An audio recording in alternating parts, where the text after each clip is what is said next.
Hi guys, welcome to Cricket Chat with Venkatesh. It was a perfect match for Team India. అన్ని రకాల ప్లేయర్స్కి game time రావడం కానీ, ఫామ్లోకి రాని వాళ్ళు ఫామ్లోకి వచ్చేయడం కానీ, అన్ని రకాలుగా perfect preparation for team India champions ట్రోఫీకి ముందు. ఈ మ్యాచే కాదు, ఈ సిరీస్ మొత్తం కూడా ఏమైనా మనకి లోటుపాట్లు ఉంటే అవన్నీ సవరించుకోవడానికి ఫుల్ క్లారిటీతో వెళ్ళడానికి మనకి మంచి అవకాశం కూడా లభించింది. మ్యాచ్ కాకుండా మ్యాచ్ పక్కన పెట్టి కూడా ఈ మ్యాచ్ సంబంధించి బీసీసీఐ తీసుకున్న ఒక జెస్చర్ కూడా నాకు చాలా నచ్చింది. దాని గురించి కూడా లాస్ట్లో చెప్తాను. ఇంకొక ఇంపార్టెంట్ ఒక న్యూస్ ఉంది. అదేంటంటే రేపు 11:30కి ఆర్సీబీ ఫ్యాన్స్ తెలిసే ఉంటుంది. వాటికి అనౌన్స్ చేస్తున్నారు ఆర్సీబీ క్యాప్టెన్ ఎవరు అనేది అనౌన్స్ చేస్తున్నారు. రేపు 11:30కి స్టార్ స్పోర్ట్స్లో లైవ్ ఉంటుంది 11:30కి. అండ్ అఫ్కోర్స్ క్యాప్టెన్ ఎవరు కూడా నాకు తెలిసిపోయింది.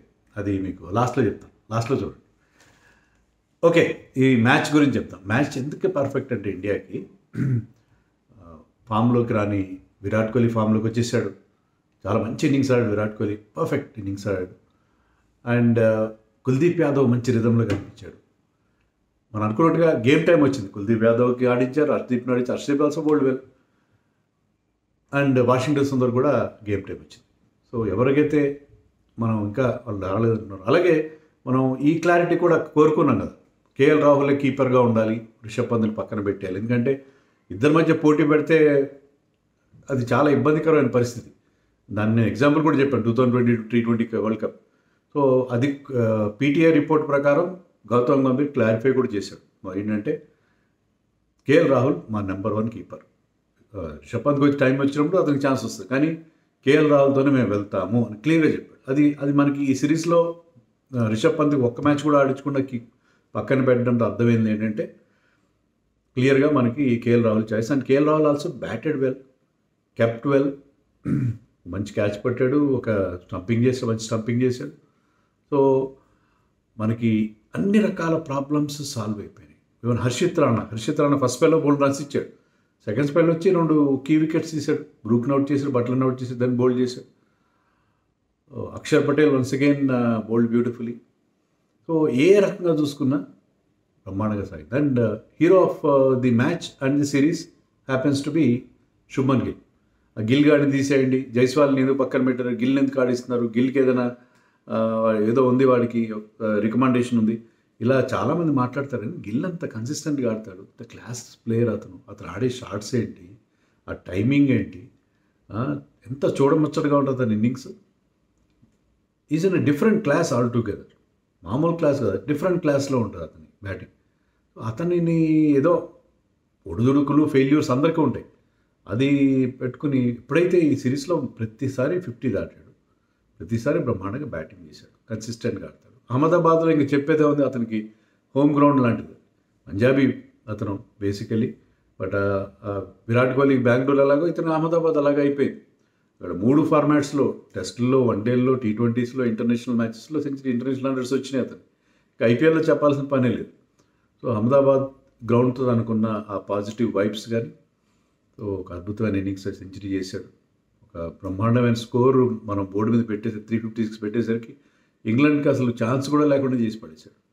So Shubman Gill batted throughout the series very well. And of course another player Shreyas Iyer కూడా అద్భుతంగా బ్యాటింగ్ చేశాడు. ఆడిన 3 ఇన్నింగ్స్లో, సెకండ్ మ్యాచ్లో రన్అట్ అయ్యాడు, లేకపోతే అక్కడ కూడా చాలా మంచి ఫ్లోలో కనిపించాడు. సో చాలా ఫ్లూయెంట్గా అతను బ్యాటింగ్ చేయడం మనం చూసాం. సో ఎలా చూసినా సరే చాలా హ్యాపీ. విరాట్ కోహ్లీ ఒక అద్భుతమైన ఫ్లిక్తో స్టార్ట్ చేశాడు. అజరుద్దీన్ గుర్తుకొచ్చాడు. ఫ్లిక్ షాట్, మంచి రిస్టీ షాట్. సో బ్రహ్మాండంగా బ్యాటింగ్ చేశాడు. స్పిన్నర్స్ కూడా చాలా చక్కగా ఎదుర్కొన్నాడు. అప్పుడు Adil Rashid bowl wonderful ball to get rid of him. ఆ బాల్ గాల్లో డ్రిఫ్ట్ అయ్యి లోపలికి వచ్చింది. తర్వాత లెగ్ బ్రేక్ అనేది leg spinners dream delivery. Adil Rashid also bowled beautifully. ఈ మ్యాచ్లోనూ, ఈ సిరీస్లోనూ, అంతకుముందు T20స్లో కూడా మంచి రిధంలో కనిపించాడు. But it was India all the way 142 runs తేడాతో మన వాళ్ళు గెలిచేశారు. నాకు నచ్చింది ఏంటంటే టాస్ టైంలో రోహిత్ శర్మ చెప్పాడు, అక్కడ డ్యూ ఫ్యాక్టర్ ఉంటుందని చెప్పి అక్కడ లోకల్ మ్యాన్ పార్థివ్ పటేల్ 10 సార్లు చెప్తున్నాడు బిఫోర్ ద మ్యాచ్. డ్యూ ఉంటుంది, ఖచ్చితంగా డ్యూ పడుతుంది, సెకండ్ బ్యాటింగ్ ఇబ్బంది, ఫస్ట్ స్లోగా ఉంటుంది వికెట్, తర్వాత క్విక్ అప్ అవుతుంది, బ్యాటింగ్ అనుకూలం అవుతుంది, అన్ని రకరకాల థీరీస్ చెప్పాడు. అయినా అంతా అక్కడ థీరీస్ అలా ఉన్నా మనకి అక్కడ ఇక్కడే కదా మన ఫైనల్లో ముందుగా బ్యాటింగ్ చేసి దెబ్బతిన్నాం వరల్డ్ కప్ ఫైనల్లో. అయినా కూడా రోహిత్ శర్మ ఏం చెప్పాడంటే టాస్ కోర్స్ బట్లర్ గెలిచి ముందుగా ఈసారి బౌలింగ్ తీసుకున్నాడు, బాగానే ఉంది. రోహిత్ శర్మ మాత్రం ఏం చెప్పాడు, మేము బ్యాటింగ్ చేయదలిచాం, ఎందుకంటే ఫస్ట్ 2 మ్యాచెస్లో మేము ముందుగా బౌలింగ్ చేసాం, చేజింగ్ చేసాం. ఈసారి డిఫరెంట్గా, ఎందుకంటే ఛాంపియన్స్ ట్రోఫీ ప్రిపరేషన్ ముఖ్యం, మ్యాచ్ గెలవడం కాదు. సో అలాంటి ఒక పాజిటివ్ ఇంటెంట్తో మన టీం వెళ్ళారు. సో మన వాళ్ళు టాస్ గెలిచినా కూడా ముందు బ్యాటింగ్ చేసినారు. ఆ బ్యాటింగ్ చేసి they batted England out of the match. So అంత బ్రహ్మాండంగా అందరు బ్యాటింగ్ కాంట్రిబ్యూషన్స్ మీకు లాస్ట్లో అక్షర్, వాషింగ్టన్, హర్షిత్ రాణా అందరి నుంచి కాంట్రిబ్యూషన్స్ వచ్చినాయి చివరిలో కూడా. సో ఏ రకంగా చూసుకున్నా ఇండియా లాస్ట్ బాల్కి ఆల్అవుట్ అయ్యింది, బట్ స్టిల్ మనం పెద్ద స్కోర్ బోర్డు మీద పెట్టగలిగాం. So that is very very important. So అందుకని మనకి ప్రిపరేషన్ పర్ఫెక్ట్గా కుదిరింది ఈ మ్యాచ్లో అని నాకు అనిపించింది. అలాగే మనం అనుకున్నట్టుగా మంచి అంటే వరుణ్ చక్రవర్తికి ఇంజరీ అయిందంట, బట్ వాషింగ్టన్ సుందర్ టీంలోకి వచ్చాడు, కుల్దీప్ యాదవ్ వచ్చాడు, హర్షదీప్ వచ్చాడు, షమి కూడా రెస్ట్ ఇచ్చారు. సో ఎవరికైతే మనం గేమ్ టైం కావాలనుకున్నాం అందరికీ గేమ్ టైం వచ్చింది. So that way also very very happy. ఫస్ట్లోనే రోహిత్ శర్మ అవుతాడు, beautiful delivery, had to play at it. So Mark Wood Rohit శర్మను అవుట్ చేశాడు last. Okay, Rohit Sharma already ఫామ్లోకి వచ్చాడు కాబట్టి ఇబ్బంది లేదు. విరాట్ కోహ్లీ శుభ్మన్ గిల్ మధ్య ఒక మంచి పార్ట్నర్షిప్ చేశారు. సో విరాట్ కోహ్లీ ఎప్పుడైతే అంత కాన్ఫిడెంట్గా కనిపించాడో, స్పిన్నర్స్ ముఖ్యంగా రూట్ బౌలింగ్కి వస్తే స్లాగ్ స్వీప్స్, డ్రైవ్స్ అదరగొట్టేశాడు. సో విరాట్ కోహ్లీ ఫామ్లోకి రావడం బ్రహ్మాండంగా కనిపిస్తుంది. ఆదిల్ రషీద్ కొంచెం అతని ప్రాబ్లం ఉంది, బట్ ఆ డెలివరీ బ్యూటిఫుల్ డెలివరీతో అతను అవుట్ చేశాడు. బట్ విరాట్ కోహ్లీకి ఈ 50 ఛాంపియన్స్ ట్రోఫీ ముందు ఫుల్ కాన్ఫిడెన్స్ ఇచ్చే అవకాశం ఉంది. సరిపోతుంది విరాట్ కోహ్లీ, టిపికల్ విరాట్ కోహ్లీ ఇన్నింగ్స్ అది. సో మనకి run A ball innings, it was so good. So Virat Kohli విషయంలో రోహిత్ శర్మ ఫామ్లోకి వచ్చేసారు కాబట్టి మనకి ఎలాంటి సమస్యలు. శుభ్మన్ గిల్ కూడా సూపర్ ఫామ్లోకి వచ్చాడు. సో అతను ఆడిన షాట్స్ ఒకదాన్ని మించి ఒకటి. అతను ఛార్జింగ్ డౌన్ ద మంచి పేస్ ఉంది ఇంగ్లాండ్ బౌలర్స్, ముఖ్యంగా సకీమ్ అహ్మద్ వేసిన బౌలింగ్లో అయితే charging down the wicket and spinners కొట్టినట్టుగా వాళ్ళని స్ట్రైట్ డౌన్ ద గ్రౌండ్ అతను కొట్టిన షాట్స్ అద్భుతం. ఇంకా అతను కొట్టే ఆ పుల్ షాట్స్ గురించి చెప్పేది ఉంది. Is very good square of the wicket on either side. So Shubman Gill super today, చాలా అద్భుతమైన ఇన్నింగ్స్ అతని నుంచి మనం చూసాం. సో అలాగే ఈజీగా దాన్ని సెంచరీగా కన్వర్ట్ చేశాడు. సో అతను ఎప్పుడైతే ఒకసారి స్టార్ట్ తీసుకుంటాడో దాన్ని ఒక పెద్ద ఇన్నింగ్స్గా కన్వర్ట్ చేస్తాడు, అది అతనుకున్న ప్రత్యేకత. సో అతను ఒక ఎండ్లో ఉంటే ఏంటంటే మిగతా వాళ్ళు డిఫరెంట్ గేర్లో ఆడుకోవచ్చు. సో ఆ సాలిడిటీ ఎప్పుడు మనకి శుభ్మన్ గిల్ ఇస్తాడు. విరాట్ కోహ్లీ అవుట్ అయిన తర్వాత శ్రేయస్ అయ్యర్ వచ్చాడు. Shreyas Iyer batted like a dream ఈ మొత్తం సిరీస్లో. ఎంత ఎఫర్ట్లెస్గా, ఎంత నాన్ ఛాలెంజ్ అంటారే అలా చాలా అవలీలగా బ్యాటింగ్ చేసేసాడు. ఎక్కడ తొణకలేదు, బెనకలేదు. సడన్గా అటు తిరిగి చూస్తే స్కోర్ అతను 40లో ఉన్నాడు. అంత క్విక్గా రన్స్ చేశాడు. సో చాలా కాన్ఫిడెంట్గా, ఈవెన్ షార్ట్ బాల్ వేసినా కూడా 1-2 మిస్ టైం కావచ్చు షార్ట్స్, కానీ స్టిల్ షార్ట్ బాల్ వీక్నెస్ ఏమీ లేదు. చాలా మంచి, అంటే ఈ మధ్య నేను డొమెస్టిక్ మ్యాచ్లు ఆడుతాను కాబట్టి దాంతో నాకు మంచి అదే ఆ గేమ్ టైం అనేది చాలా ఇంపార్టెంట్. రెగ్యులర్గా మ్యాచెస్ డొమెస్టిక్ మ్యాచ్లు ఆడుతూ ఉంటే మంచి రిధంలోకి వచ్చేస్తారు. బ్యాటింగ్లో కూడా రిధం ఉంటుంది, ఆ రిధం కనిపించింది అతను బ్యాటింగ్లో. సో అలాగే ఇంకొక గొప్ప సంగతి ఏంటంటే కేఎల్ రాహుల్ మనం కోరుకున్నట్టుగా నెంబర్ 5 పంపించారు. సార్ అక్షర్ను పంపలేదు, కేఎల్ రాహుల్ పంపించారు. కేఎల్ రాహుల్ తనదైన స్టైల్లో అక్కడ సాలిడ్గా నిలబడి చివరిదాకా అతను లాస్ట్లో అవుతాడు, పెద్ద షాట్ కొట్టిపోయి అవుతాడు. కేఎల్ రాహుల్ 40 చేశాడు, మంచి క్విక్ టైంలో చేశాడు. సో అతను ఆ సాలిడిటీ ఇస్తాడు మీకు, బ్యాక్ ఎండ్లో ఆ సాలిడిటీ ఇవ్వగల ప్లేయర్. సో అది అతను ప్రూవ్ చేశాడు. సో అన్ని రకాలుగా ఇండియా 356 బోర్డు మీద పెట్టగలిగారంటే అది విన్నింగ్ స్కోర్ కాదు, కానీ డ్యూ వస్తుంది, పిచ్ ఈజీగా ఉంది, అవుట్ఫీల్డ్ చాలా క్విక్గా ఉంది, సరిపోదేమో అనుకున్నాం. కానీ ఇంగ్లాండ్ ఇన్నింగ్స్లో మనకు తెలుసు కదా, ఇంగ్లాండ్ ఎప్పుడు కూడా వాళ్ళ బాధ ఏంటంటే స్టార్టింగ్లో బ్రహ్మాండంగా పవర్ ప్లేలో ముఖ్యంగా ఫాస్టర్ బౌలర్స్ వేసినప్పుడు రెచ్చిపెడతాడు. డెకట్ కానీ, సాల్ట్ కానీ, ఒక వికెట్ పడిన తర్వాత వచ్చే రూట్ కానీ ఎవరైనా సరే చాలా క్విక్గా రన్స్ చేస్తారు. ఒక హాఫ్ సెంచరీ పార్ట్నర్షిప్ వచ్చేస్తుంది. పవర్ ప్లే అయిన తర్వాత స్పిన్నర్స్ రంగంలో దిగుతారు, ఫీల్డ్ స్ప్రెడ్ అవుతుంది, రన్స్ రావు, ఏదో షాట్ కొట్టే ప్రయత్నం చేస్తారు, try to play 1-2 many shots, so out అయిపోతారు. ఇది సేమ్ స్టోరీ మనకి 3 మ్యాచ్ల్లో కంటిన్యూ అయింది. 3 మ్యాచ్ల్లో కూడా మంచి ఎక్స్ప్లోజివ్ స్టార్ట్ అందుకోవడం, మనకు కొంచెం టెన్షన్ క్రియేట్ చేయడం, బౌండరీల మీద బౌండరీలు ఒక టైంలో బెండకెట్ అతనికి ఏదో గ్రాయిన్ ఇంజిన్ ఉంది, రన్స్ పరిగెత్తే కానీ బౌండరీలు వరుసగా హర్షదీప్ బౌలింగ్లో వరుసగా 4 4 కొట్టాడు. అదే హర్షదీప్ ఒక స్లోయర్ వన్తో అతను అవుట్ చేశాడు. ఈవెన్ సాల్ట్ని కూడా ఒక స్లోయర్ వన్తో అవుట్ చేశాడు. Harshdeep bowled very well. First స్పెల్లో వికెట్లు బ్రహ్మాండంగా తీశాడు. హర్షిత్ రాణాకి కూడా ప్రాబ్లం ఉంది, ఎందుకంటే ఫస్ట్ స్పెల్లో రన్స్ ఎక్కువ ఇచ్చేస్తున్నాడు, కానీ తర్వాత వచ్చి సెకండ్ స్పెల్లో కానీ థర్డ్ స్పెల్లో కానీ వికెట్లు తీస్తున్నాడు, కాంపెన్సేట్ చేస్తున్నాడు. సో అతను కూడా తనకు వచ్చిన అవకాశాలని ప్రూవ్ చేసుకున్నాడు.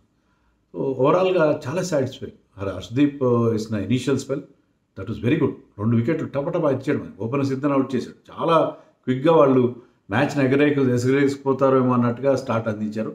ఎక్స్ప్లోజివ్ స్టార్ట్ని అతను కంటైన్ చేయగలిగాడు. సో తర్వాత కుల్దీప్ గ్రేట్ రిథమ్. ఫస్ట్ మ్యాచ్లో అతని సిరీస్లో ఆడిన ఫస్ట్ మ్యాచ్లో అంత రిథంలో కనిపించింది. ఇక్కడ మంచి రిథంలో he was getting lot of variations కానీ, గుగ్లీ కానీ అంతా పర్ఫెక్ట్గా వర్కౌట్ అయింది. సో అతని యూజువల్ కుల్దీప్ కనిపించాడు మనకి. అక్షర్ గురించి చెప్పేది, అక్షర్ దట్ జో రూట్ని క్లీన్ బౌల్డ్ చేశాడు. అది చాలా ఇంపార్టెంట్ వికెట్. జో రూట్ ఉంటే అది మ్యాచ్ డిఫరెంట్గా అయి ఉండేదేమో. సో హర్షిత్ రాణా వచ్చి ఇద్దరిని అవుట్ చేశాడు, బట్లర్ అండ్ బ్రూక్. సో మా వికెట్లు వెంటనే నేను యాక్చువల్గా I was going to marriage, సాయంత్రం మ్యారేజ్ సీజన్ కదా, నేను బయలుదేరేసరికి 120 for 2 ఎంతో ఉన్నారు ఇంగ్లాండ్. అరే మ్యాచ్ చాలా దూరం మ్యారేజ్, నేను డ్రైవింగ్ చేయట్లేదు కాబట్టి హాట్స్టార్లో చూసుకుంటూ వెళ్దాము, కానీ ఒకసారి వెన్యూకి వెళ్ళిన తర్వాత మనం మ్యాచ్ చూడడానికి కుదరదు కదా, అందరితో మాట్లాడాలి, వేరే ఉంటారు మనకు తెలిసిన వాళ్ళు అని అనుకుంటూ ఆ బెంగతో వెళ్తున్నాను నేను. కానీ నా జర్నీలో ఉండగానే మ్యాచ్ అయిపోయింది. వికెట్లు 88 రన్స్కి ఎంతకో రిమైనింగ్ 7 వికెట్స్ పడిపోయినాయి. 8 వికెట్స్ టప్ప వికెట్స్ పడిపోతూనే ఉన్నాయి. సో ఇంగ్లాండ్ చాలా పూర్ పర్ఫార్మెన్స్ వన్స్ అగైన్. వాళ్ళు ప్రతి ఎక్కువ షాట్స్ ఆడే ప్రయత్నం చేస్తారు, నిలబడే ప్రయత్నం కానీ, ఒకరు లాంగ్ ఇన్నింగ్స్ ఆడే ఒక ఓపిక కానీ, లేకపోతే ఆ బిల్డ్ చేసే కెపాసిటీ కానీ ఎవరికి కనబడలేదు త్రూఅవుట్ ద సిరీస్. చాలా డిసప్పాయింటింగ్ ఇంగ్లాండ్కి సిరీస్. బౌలింగ్ బాగానే చేశారు, మార్క్వుడ్ కానీ, జోఫ్రా ఆర్చర్, ముఖ్యంగా Adil Rashid was excellent. Even Buttler captaincy కూడా ఈ మ్యాచ్లో Mark Wood was bowling so well, but అతను 9 overs వేశాడు, సరిగ్గా బౌలింగ్ అయిన 10 overs వేశాడు. జో రూట్కి ఫస్ట్లో బౌలింగ్ ఇచ్చాడు, ఇద్దరు రైట్ హ్యాండర్స్ ఉంటే 20-25 రన్స్ ఇచ్చేసాడు అతను. అలాగా చాలా మిస్టేక్స్ కనిపించినాయి. జేమీ ఓవర్టన్కి థర్డ్ మ్యాచ్లో అనుకుంటా, సెకండ్ మ్యాచ్లో అనుకుంటా, అతనికి వికెట్స్ వస్తున్నాయి, రన్స్ తక్కువ ఇస్తున్నాడు, 5 ఓవర్లు ఇచ్చాడు. అలాగే బ్యాటింగ్ తీసుకోవడం, ఫస్ట్ 2 మ్యాచ్లో టాస్ గెలిచి ముందుగా బ్యాటింగ్ తీసుకోవడం, ముందుగా బ్యాటింగ్ తీసుకోవడం, ఇదేం అర్థం కాలేదు. బట్లర్ క్యాప్టెన్సీ కానీ, వాళ్ళ బ్యాటింగ్ చేసే పద్ధతి కానీ అన్నీ ఏమీ సరిగ్గా కుదరని పరిస్థితి. తర్వాత సో ఇండియా 142 రన్స్ తేడాతో అందరు బౌలర్స్ వికెట్స్, 6 వికెట్స్ వచ్చాయి.